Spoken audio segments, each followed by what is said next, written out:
Heyo! Hi, everybody. It's Dale here And Leanne Scott. from sunny Osoyoos, British Columbia, Canada. And Move Therapies. So we're on here today to talk a little bit about getting up out of a chair. Or off your toilet. Or off your toilet. If you're watching this on the toilet, this is for you. Listen up. So as we've aged, or a lot of our clients that we've seen, a lot of times just getting out of a chair, it might not be a huge issue, but the first thing that we do talk to them about is just how to make a lot of things in their life simpler or easier.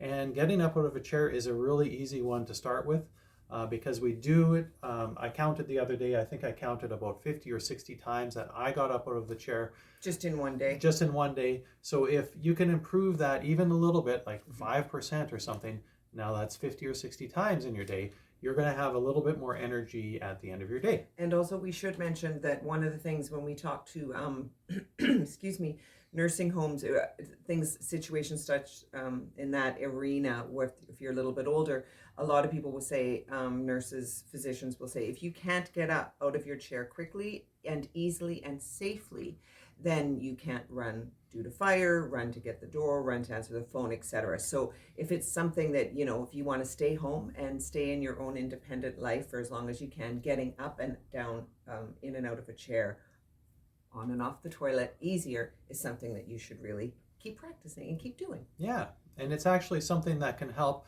if you're having shoulder pain or chest pain or wrist pain.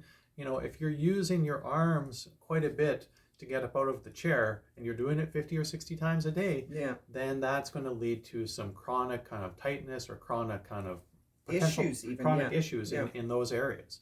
So tip number one, so we're going to give you 3 tips today. Tip number 1 is scooch to the edge of the chair. So I'm sitting in a chair that has a back on it. You can kind of see there. And if I'm trying to get up from the chair from this position, there's actually quite a bit more effort required. Yeah, it's a lot harder to get up from there. Trying to get up from here, and I would use a lot more of my shoulders and my arms and my wrists to get up from sitting. So tip number 1 is really simple. Just scoot your bum to the edge of the chair. So you can just walk your bum to the edge of the chair. Really something simple and something that you'll just start doing unconsciously once you start doing it. And it makes it so there's a lot more thigh off of the chair. But make sure, of course, that you don't go so far forward at the front of the chair that you're teetering. We don't want that. Everything's in safety. Yeah, there's actually quite a bit of my bum still on the chair. Yeah. So as long as it's safe, and again, it's not that we don't want you using your arms or using your hands to get up of a chair, always within safety. It's just that the bulk of the effort doesn't need to be done with those body parts. Yes. And I think that's it. And notice how he brought himself to the front of the chair. It was like a wiggle. It wasn't a. I danced to the edge of the chair. Smoothly, easily. It's all about ease. So brings us into tip number 2. So the way that our human body is been developed, or that it was created over time, the head is actually quite a heavy object, and there actually is quite a bit of physics involved in how we move. That's a lot of what we talk about at our clinic is sort of how to use our skeleton and our body more efficiently or effectively. So if you think of the weight of your head as being a heavy object, and when you come up to standing, if you bring your head maybe a little bit more far forward when you do come to standing, versus just bringing the head straight up, it basically acts as a counterweight to your bum. So if I bring my head a little bit more far forward, then my bum can actually lift up, and it's almost like those birds that it would in the tip 70s over. in everybody's rumpus room. So you can think of using the weight of your head like a counterbalance to help yourself up to standing. Again, if you need to use your hands, I can still bring my head forward and come up to standing. Now the only caveat that we will say is, there's a lot to learn in this. This is just a tip. This is sort of the beginning of the tip too, because you want to make sure you're not going down. You're not going down. You're going you're not going to the floor. You're going to stand up. So at some point, that head that comes forward needs to have an arch in the back to bring the head up and to keep walking. So make sure you're not just totally looking forward, because You don't want Sometimes you can land on even your pick a face. point on the wall in front of you, something at eye height or whatever, Yeah. that you can kind of focus on a little bit. So as And you it bring your head brings forward, it, yes. because your eyes usually dictate where you're going to go. Yeah, actually putting your eyes at the horizon is a really good another little tip. Another trick. little, these extra little things Little that we extra talk things. about. Number three Number would three. be a couple things. Yeah, so we have some props that we use. A lot of times the world is not designed for the height of people. Mm-hmm. We have a lot of short clients, so they are sitting on short chairs. And we have a lot of tall clients. Yeah, we have a lot of tall clients. So with the short people, you know, a lot of times we say, you know, make sure you have a chair that's right sized for you.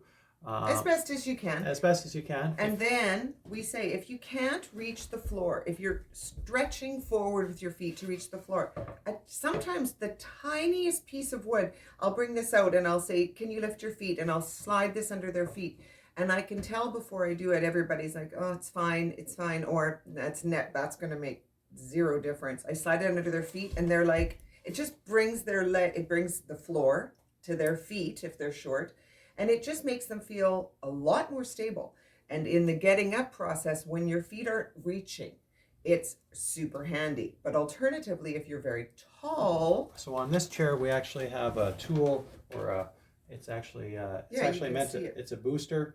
And basically it just makes the height of the chair just a little bit taller. So on this chair, I think it raises it up about 3 inches. Actually, it depends. There's 2 different heights if you flip it. So yeah, it can be just raised a little bit, or it can be raised quite a bit. So I'll put the link for that below if you are a tall person, because we do have a lot of tall people in here. Yeah. And so the ideal situation is that you're looking for is that your knees are past 90 degrees. Just a little bit lower, if you can tell on Dale's, lower, knees are a little lower than his hips. It makes things the easiest. You want to make this the easiest, most effective way. You want to set yourself up for achievement. You want to be able to get your tush off the floor. So putting yourself back in the chair with your knees too high and your head not knowing where it's going and your arms are all of those things make it difficult. Yeah, so a lot of times people literally, they come in here and I ask them to come up to standing, and they're from back here, they're using all their shoulders, they're pushing straight up. And I'm actually shocked that they did get up. Yes. And usually they were like, "Oh, I can totally do it. I can get up." And they work sometimes really hard. They hide the how hard it is by using momentum. Yeah. Once I ask them to slow it down a little bit, then it becomes very easy to see how hard it is. Yeah. And we don't want movement we're built to move very, very easily. And yes, there's injuries. And yes, there's things to contend with. And yes, maybe we don't have a prop under every single chair in our house. But if you really take a moment and think to yourself, I want to make this as easy as I can. It's very important, as we said at the beginning of this video. You want to be able to get on and off your seat, off your toilet, answer your phone, answer your door, as easy as and for as long as you can. So use these tips and tricks to sort of give you the best shot. Make your life easier. Make your life easier. When you're standing up 50 or 60 times in your day, if you can make that a little bit easier, you have energy to do other things. And I think lastly, the last thing we should sort of say is that, like we mentioned, these are just tastes or tips or tricks. And there's lots you can learn. Of course, you can come in here to Move Therapies and get one-on-one lessons and learn how. This is just one thing that you'll learn. But there's also, we have a thing called the Pelvic Powerhouse, which is a video series, and we have a link that you can purchase. That's a 6-lesson video series, and it focuses on the movement of the pelvis. It helps many, many, many, many things. It actually helps lower back pain, chest pain. It helps many things, but the biggest achievement you get out of it is a lot of times people will say after they learn the pelvic clock, getting out of the chair is like nothing. Yes. Getting off the bed, sitting and rolling up, and then getting out of my bed, getting in and out of a vehicle. All of a sudden, these things get really, really easy. It's the Pelvic Powerhouse. So if you I'll put the link below so you can check it out. But really, you can do videos. We have product videos on our site. Yeah. Coming into our clinic is probably the most effective way to start, because then you get hands-on and teaching, really the tips I just gave you, they are specific for everybody. Everybody's got their own issues and stuff like that. But everybody's different. So the number one thing we always say is if you are having any issues, pain, mobility, come and see us. It's a wonderful opportunity to extend the life of your movement and to extend your life without pain. But if you can't do that for whatever reason, we do have the Pelvic Powerhouse, which we highly recommend. It's a great exercise series that will teach you a lot more extensively about what we just talked about today. Yes.